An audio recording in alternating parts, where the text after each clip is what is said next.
Hey bookish besties, happy June, happy Pride Month, happy audiobook appreciation month, all of that fun jazz. Um, Today we are going to be looking at my May reading recap, but first let's do my typical little check-in. I currently have 3 reads right now because 2 of them are buddy reads. So first I have The Gravewood by Kelly Andrew, and I'm only 80 pages in because we are going to meet tomorrow and talk about it, and then I will get to continue reading for part 2 of that one, which I am enjoying so far. I thought it was really interesting. And then my second buddy read is Season of Ruin by Emma Casey Coed, and that one I am 124 pages in, and so I'm enjoying it. I like the series a lot, so I'm glad to be back in it. And then finally, my personal read, I'm getting to The Ballad of Fallen Dragons finally, and I am only about 64 pages in because I started this late last night. But I'm hoping to read a lot more of it today. Now let's get into the May reading recap. But before we get started, let me know in the comments what your favorite read of May was, because I'd love to hear what you read this month as well. I read 15 books this month, so let's get into talking to them. There's no time to waste, and let's find out whether I would recommend them to you or not.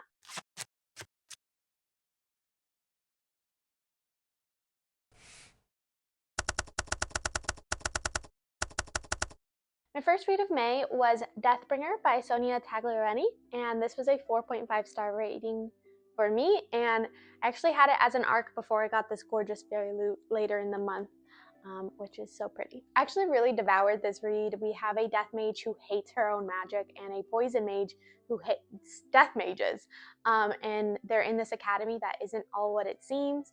So we have a killer on the loose, and our main character, our death mage, she is determined to figure out what's happening since her sister was one of the victims. It's honestly really intriguing, really well done.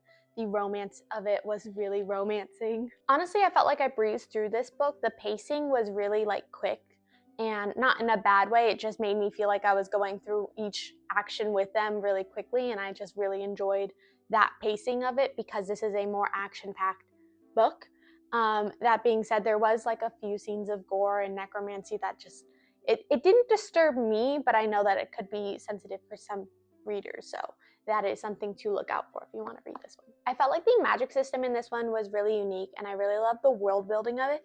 Every detail of this felt really fleshed out. I loved the main characters, but even all the side characters felt like they had their own reasons for things and were really fleshed out with backgrounds and stuff, so I thought this was really, really well done. There were some twists in this one that I thought were really good. I did see some of them coming, which is typical for me, but I still really enjoyed the execution of those twists. And then also, I feel like romantasy is a hard subject for me because I really like this one because it is a romantasy, but I felt like it really balanced out the threats of this world and the tension of it with also some cute romancy bits to it and also some tension to the romancy bits. But it just felt really even, and not sometimes romantasy feels like it relies too heavily on the romance. I felt like this one stood on its own with really good romance to it. I would recommend this one, and it is one of my favorite books of this month. My next read was my physical arc of Hungered by Amanda Rizkala, and this was a 4-star rating for me. As soon as this book was compared to The House on Mango Street by Sandra Cisnero, I knew I was going to really want to read it because I haven't read a book with vignette style chapters since The House on Mango Street, and I really love that one. So I knew I wanted to pick up this one, and I was lucky enough to receive both the physical and audio arcs of this, so I read it as an immersive experience of it. If you don't know what vignettes are, they are these short, tiny chapters, which just means that all the words hold so much more meaning, I think. And I really love the way it is used here because the writing feels very poignant while also showing this naivety, muddled perspective of a child, since it is from the perspective of 12-year-old Sophia. So Sophia, her mother, and her brother are all living in a car, and you feel really sad for them, but throughout this whole story you kind of get a perspective of their family and also just everything that happens in a 12-year-old's mind. I think it's really interesting to write from the perspective of the 12-year-old because it makes it a little bit you see the confusion she has, you see the naivety she has. It makes so much more, it's just such a different perspective that it puts you thinking about what a child sees in the world. You know what I mean? I don't know. It's a difficult story to get through because you're so sad for them. but it is a powerful story. I think the reason it's a 4 and not a 5-star for me is because the ending just didn't feel satisfying to me. It didn't feel like it ended on a conclusion as much as it just kind of went. I don't know how to explain. I think that's as best as I'll get. As much as I wanted more of a resolution to the ending, I also respect and admire that the author chose a unconventional way to finish the book. That being said, I did enjoy it and I would recommend this one. Next up is another arc that I read, and that is The Midnight Train by Matt Haig, and that is a 4-star rating for me. I've loved every work that I've read from Matt Haig so far, and I really adored The Midnight Library, so when I saw that this was coming out, I knew I had to request it and get the book and all these things because it's just, I love his work. Like all of his works, I knew that this book was going to be a view-changing and deeply moving book. We follow Wilbur as he relives through all of his past memories after death, which is different than The Midnight Library. It has a very different perspective on it, as like seeing your life flash before your eyes. And I think that also has a lot of meaning to it. And, it teaches you about memory and love and all of these other things that you value during your life here. I felt like a lot of this book pondered about the definition of success and what we are striving for during our lifetimes.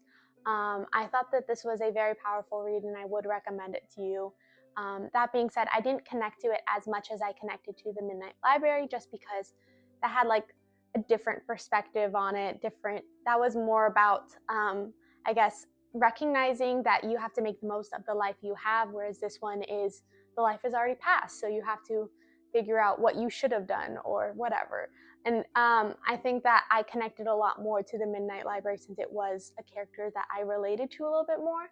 That being said, I do think this was a really interesting one, and I really liked it as well. The next 3 I'm going to review together because it is a series, and not the first book in the series, but books 2 to 4 I read Day 21, Homecoming, and Rebellion of the 100 series with a friend of mine.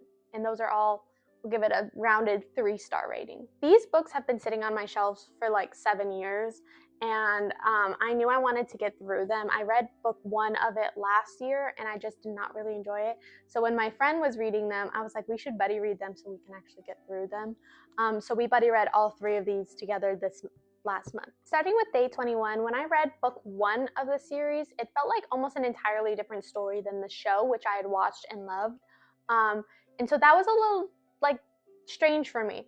Going into this book, book 2, I'm seeing the personalities of the characters play out a little bit more like they are in the show. However, obviously there's a lot less detail. I felt like it was a very rapid pace, which helped me breeze through the book. It is a pretty small book too, but I just felt like I wasn't really invested in any of what was happening because of that quick pace, and also just because it just didn't feel fully developed to understand all the motives and things of going into that. I thought that this book was just kind of all right for me. It wasn't my fave, but I'm glad I read it because it is on my 26 for 2026. As far as Homecoming goes, I actually finishing this book felt like this was the first conclusion we actually got in any of the books, because I felt like books 1, 2, and 3 could have been combined into one solid read, and that kind of disrupted me because I was like, well, why did they even make it into 3 separate ones? That being said, the pacing was a little bit strange in this one compared to the past ones that felt like they were rapid but easy to read. This one was still easy to read, but I felt like the pacing really disrupted the tension of the book, and I still didn't feel very invested in it. So I felt a little disappointed by this one, but still glad I read it because of my 26 for 2026 and because it was a buddy read. And then finally there was Rebellion, which was actually my favorite book of the series, which made me a little bit happier that I read the rest of them. This one feels like an actual, like there's real plot and stakes. I actually was really invested in this one more than I had been in the rest of the books, so I was glad I read this one. I don't think I'd recommend the series as a whole though, just because I felt like a lot of it just did not feel as developed as I was hoping it to be, and it lacked what I was feeling invested in. It just did not feel like really connected with the audience. I don't know how else to explain it. I wouldn't recommend it, but to each their own, you know. Next up is Winter's Wrath by Emma Casey Quet, and this is a 5-star rating and also one of my favorite books of this month. We're back after the carnage and war of book 1, and they are back in the Summer Kingdom learning how to lead. I admit that at the beginning of this book, I was feeling a little worried because there are these big stakes going over their heads. There's big things that are going on, and all anyone else can seem to focus on, besides our main group, is trying to get them to marry and become queen, king, etc., etc. And that bothered me because I was like, this cannot be what this book can be about. Like, there's so much going on. And she proved me right because she went through so much more in this book that just blew me away. There are twists, betrayal, character growth, and so much more in this book that I just adored compared to the first book, and I loved the first book so much. So I just felt like that it just keeps going better. It keeps getting better. I feel like while book one showed us the world and introduced us to the characters and the dynamics between the characters, this one really went in depth with the character arcs while still holding little reveals of different lore to our characters and what's going on with our characters that just really blew me away. I think Coette is really good at creating characters that are easy to connect to and love. I actually surprisingly really like Isanfer. I hope I'm saying that right. It's not, yeah. Anyways, I really like him, and I don't usually like male perspective main characters. But I actually really like him, and I also really like his dynamic with his sister, and I also love Echo, which I've mentioned for the first book, and I still loved her in this one. I feel very invested in this book and enthralled by it, so I breezed through it pretty quickly, but I would highly recommend this one. I think it's a fun, interesting, compelling read for anyone to look into. Next up was a recommendation from a friend, and that is A Dance of Lies by Brittany Arena, and this was a 4.75 star rating for me. In this book, we have a dancer turned spy with court politics, chronic illness / disability representation, and a slow burn romance. It actually took me a little bit to get fully invested and interested in this book, probably about 100 pages, but once I did, I was really enthralled by it, and I'm really excited to see what book 2 will hold for this one. I think the characters are really well done and really lead the story. I especially love our main female character, who has a really big heart and is also full of a lot of guilt and rage, and I'm desperate to see her let that all free, hopefully in the second book. One of the things that just slightly bothered me is there are a lot of men in this story, and I think that they're still really well written and compelling. I just kind of was missing like having women in this story, and I'm hoping that maybe there will be some female companionship, friendship in book 2, which I'm hoping. I think from the end of this book, I think there might be, but I felt a little bit too surrounded by the testosterone of these male characters. There were some really good twists in this book that really compelled me forward, and then the pace was really good after that first 100 pages that it took me a little bit to get into, but the tension, especially here, really made it interesting for me, both in the drama and the romance aspects. I actually really enjoyed this one, and I would recommend it. Next up is Weaving Shop by Heba Al-Wasiti. I'm hoping I'm saying that right. I'm probably not. And that is a 4.75 star rating for me. When I read what the story was going to be about, I was worried that it wouldn't quite be my read because I don't really like a lot of like gothic, like medium types of stories, meaning that she is a medium, she speaks to ghosts. Because I don't like a lot of dark stories, but I actually was really entranced by this one. It felt like it had the vibes of Study in Drowning and Alchemized in the best of ways without at all being similar to either story. So I thought that was really compelling, and I liked the vibes of it, surprisingly. I felt like the atmosphere of this book really shined without it being overwhelmingly dark or dragging me down with dreary descriptors. I still felt like I got all of the eerie, dark vibes of it without having to feel too dark. I think that the world building was really good here and really well integrated, which is something I really look forward to in books. I didn't feel like there was any real info drops or moments that just felt overly explained. It felt like it came very natural to this one. The characters are really well done. I knew when I met St. Silas that I was going to like his character, but I was really surprised by how much I ended up feeling invested in caring about Lena's character. Despite her steadfast nature of putting herself in harm's way to protect literally anyone, I still found her really compelling and a strong character in nature, and really endearing as well. I really liked the romance. It was a slow burn with angst and yearning that just had very alluring aspects to it. I think that this book had some interesting themes and messages in it that I just didn't feel like they fully fleshed out or made a strong message of, including like classism and displacement, abandonment, etc., etc. I thought that they were really compelling. I just didn't feel like they actually focused on it enough to make it a stronger message. That being said, I really liked it and I'm looking forward to book 2. Next up is another arc, and it is Every Exquisite Thing by Laura Steven, and this was a 5-star read for me. This is a thriller retelling of A Picture of Dorian Gray, which I have never read before, so I was a little worried that that would impact my experience of it. Like maybe there would be like tidbits that would make it a little bit more special or pop out at me. That being said, I honestly felt like this book stood really well on its own without any of that. The characters were so vivid and enjoyable. Penny, especially seeing her grow, I felt like I just loved her so much more by the end of the book, and I got to see so much of her. That being said, every character felt like it had purpose on the page and added to the drama and tension and atmosphere of the book itself. So I really enjoyed the characters of this book. I've never been super strong into mysteries or thrillers because I feel like they're either overly tense without like a release to that tension, or they're too boring that there's no tension for me.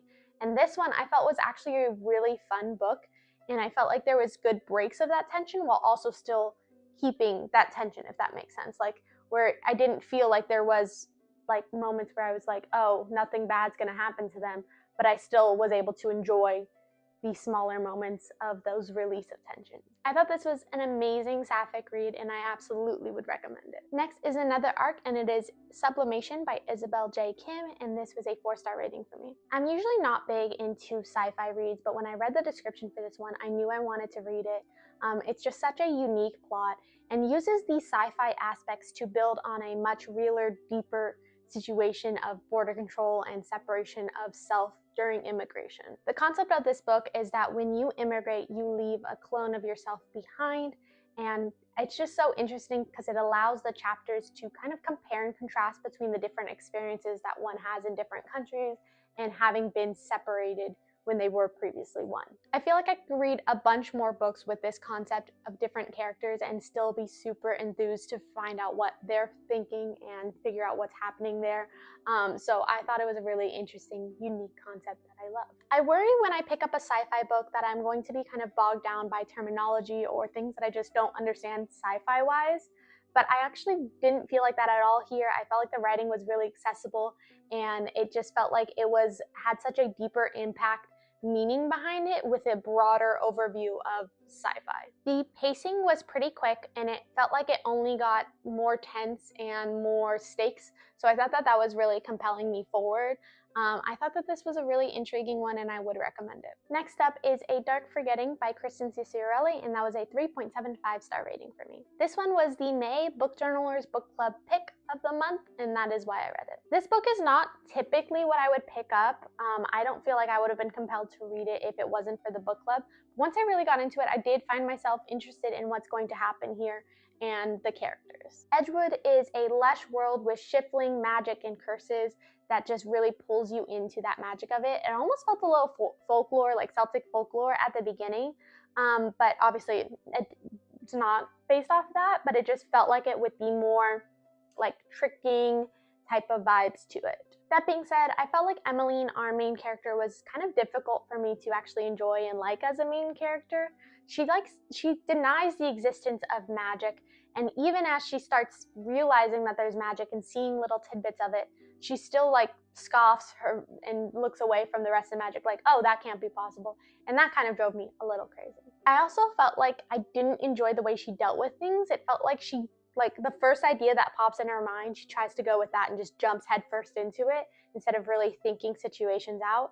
Also, I felt like she deflected her emotions and never really spoke about them, and I felt like there was supposed to be progress in both of those by the end of the book, and I just didn't feel that progress. Like, as much as it might be shown in one or two scenes like that there's supposed to be, I just did not actually feel like she grew throughout this book. I thought that the other characters were compelling, and I thought that there were some really good twists to the book that really made it more intriguing for me, but I felt like the pacing was a little slow, especially in the first like 150 pages, which is a little bit much for me to really get into a book. So that kind of disappointed me a little bit. Overall, I felt like this was a pretty good read, but not my typical one or one I would choose to pick up. So I don't think I'd continue with this series, but I'm glad I read it because it's for my book club. I don't know if I'd recommend it. It's kind of like maybe. Next up is another arc, and it is The Unicorn Hunters by Catherine Arden, and this was a 2-star rating for me. This was a more historical one, focusing on Anne of Brittany, and I just don't feel like I enjoyed the writing style of it, mostly because of what I usually don't like from historical reads. It is a fantasy, which I enjoyed the fantasy aspects of it. I just found myself really dulled by a lot of inner monologue and descriptors rather than actual action to it, and I feel like I really like when there's a lot of action to a fantasy book. It was really slow paced, and I felt like it could have been a much shorter book, but they took so long trying to add in all these details about her since it is a more historical book, and I do admire the research put into it and the efforts it took to try to make this a more historical read. I just didn't feel like it worked well for me. I don't think I'd recommend this one, but I also know that I have a specific taste towards those, so maybe other people will enjoy it a lot more. Next up was another arc, and it is Shadow Reaper by Lynette Noni, and this was a 4.75 star rating for me. I would definitely recommend this book. I was really entranced by it. It was the type of fun and interesting read that I needed at this time. I think the world building really entranced me. This felt like a type of world that the author has been thinking about or just dreaming about for a really long time, so there were a lot of interesting details and tidbits that just made it more fleshed out and interesting. I think that the characters were all also really interesting. Our main character, Viridia, we start off with a strong impression of her while she is taking down Reapers, and I love ones that start with like that action, that trying to take down the bad guys, just because I know that she's going to be one of the like strong main characters, and I love seeing that in books. Then we have her friends, Soren and Winter.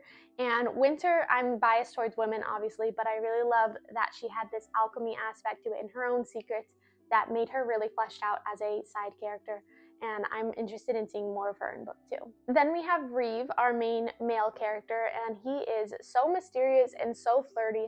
I loved his banter, and just seeing him in any scenes, I was excited to read it. I also felt like the characters held a really good amount of depth. I felt really connected to Viridia, and I actually felt like my heartstrings were being pulled by her journey and all that she went through. I thought that the plot was really well done, revealing things at just the right time. There were some twists that I did see coming, but most of the time I was so entranced by what was going on that I didn't have time to think about what was going to happen. There were a lot of really good twists, and she ended a lot of the chapters with those twists, making me really compelled to like keep reading and read the next chapter. So I thought that that was really well done. I really enjoyed this one, and I would definitely recommend it. Then we have The Song of Salt and Shadow by Saren Rose, and this was a 4.25 star rating. We have our siren Eris, who was born without a tail, and she's running from hunters, and to get away from them, she jumps aboard of a pirate ship, which we have our pirate captain Sable, who is cursed along with the rest of his crew and is trying to find a way to save them. Their like entire fates intertwine to figure out how to do this together to escape and find her identity and for him to fix the curse. I really breezed through this story, and I really like seeing the inner struggles of both of our main characters and seeing how they dealt with that. It was kind of healing to see that. That being said, I felt like the other characters, any side characters, kind of fell flat for me. I didn't really get much to them that made me feel compelled to their characters. I would say that this is a more simple fantasy read where there isn't a lot of character to these side characters, and also the world building was a little bit flat and simple. That's fine for me because this was a more fun read. Just like when I enjoy cozy reads, I'm not expecting there to be a lot of lore and world building to it. That being said, I did kind of feel weird about that because I'm not used to fantasy without all of that. So to each their own. I haven't read a pirate story in a while, so I was excited to read this, and I thought it was a really fun one. So overall, I enjoyed it, and I would recommend it. And those are all my reads from this month. Thank you so much for watching. Don't forget to comment your favorite read of May so I can look into it. And then also, if you enjoyed this video, don't forget to like, subscribe, and hit that bell icon so you can get notified when I post. And until next time, happy reading!